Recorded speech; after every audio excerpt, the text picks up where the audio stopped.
So this is the latest Nikon Z50.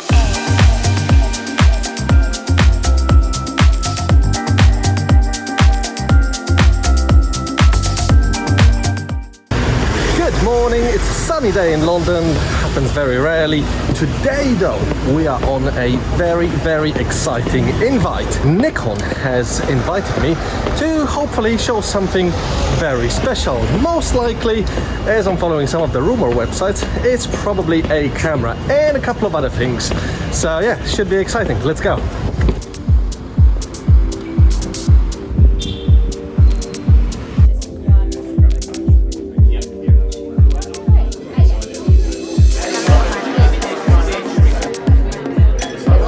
Being treated to popcorn, and I know this hotel's got a cool cinema room, so I'm assuming whatever's being announced got something to do with amazing video features.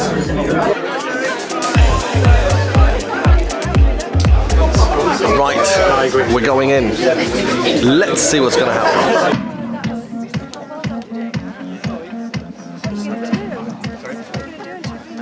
The Nikon Z50, our first DX mirrorless camera. Now I appreciate that you might find that hard to see. Please welcome to the stage Nikon's first DX mirrorless camera, Z50. The Z50,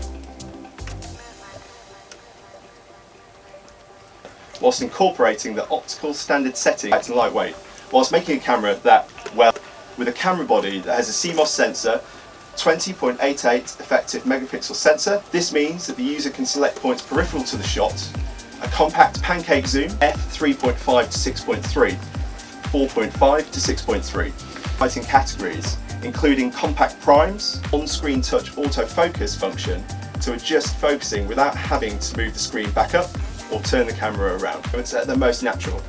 Be it your friend, opening this fun, creative expression to all camera users.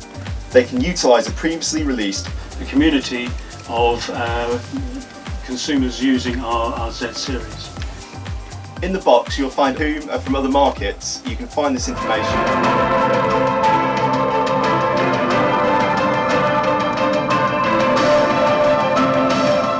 Is positioned at the very top of the S-Line series and serves as a symbol of the superior optical performance. Two MB-N10 rechargeable lithium-ion batteries, almost doubling the number of shots you can take.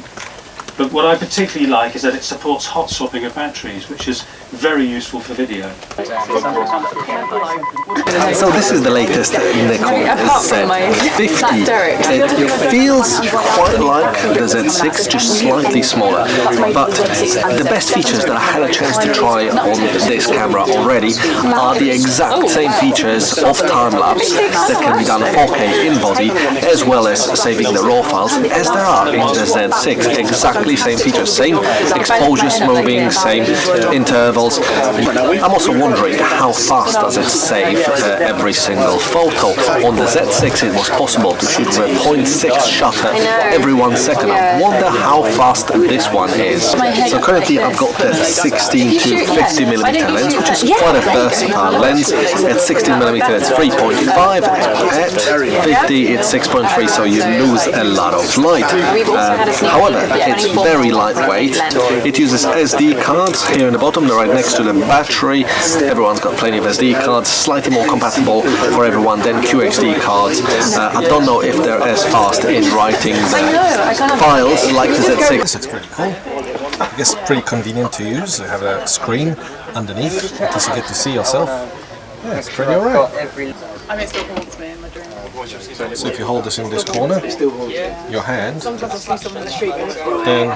isn't in the view, and you get to see yourself. Yeah, so this is not bad. So could this be used for vlogging? Possibly. I guess, yeah, possibly. No. There is a microphone input on the side, however there's no audio jack out, so you can only record and see the volume of it on the screen display.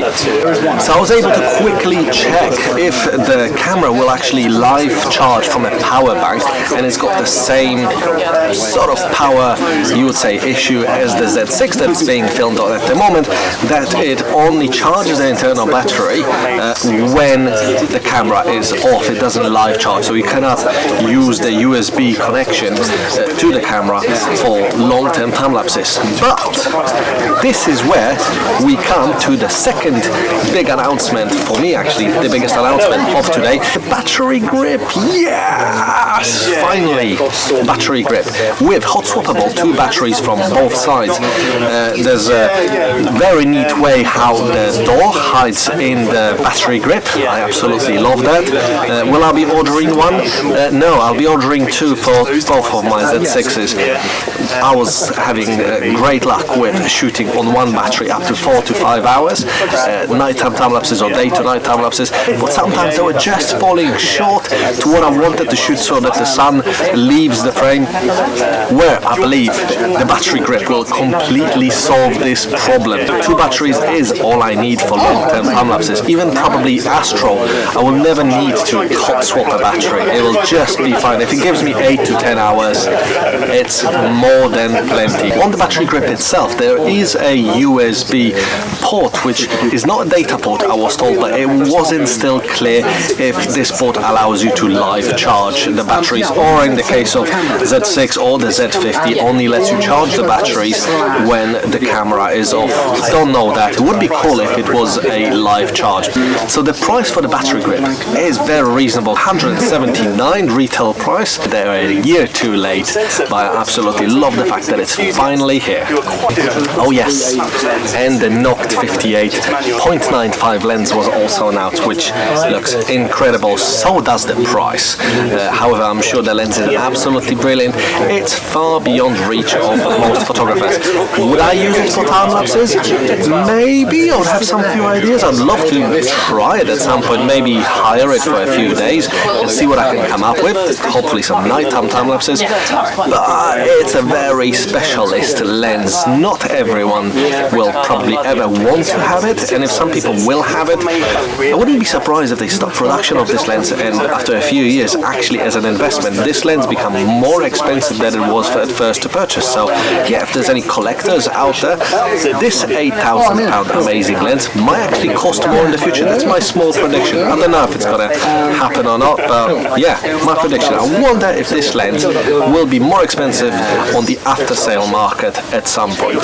So I'm currently shooting on the brand new 24 1.8, and I've set the autofocusing to continuous in video mode, and the autofocus speed is set to high, as well as the tracking set to high, and I'm just wondering if you can vlog with that lens. It seems to work, because I just tried it a moment ago. So if the 20mm f1.8 that's on the roadmap to be released very soon is going to be anywhere as good as this, I'm in. That lens is going to be in my bag. The new lenses, the new Z50, all the rest of them.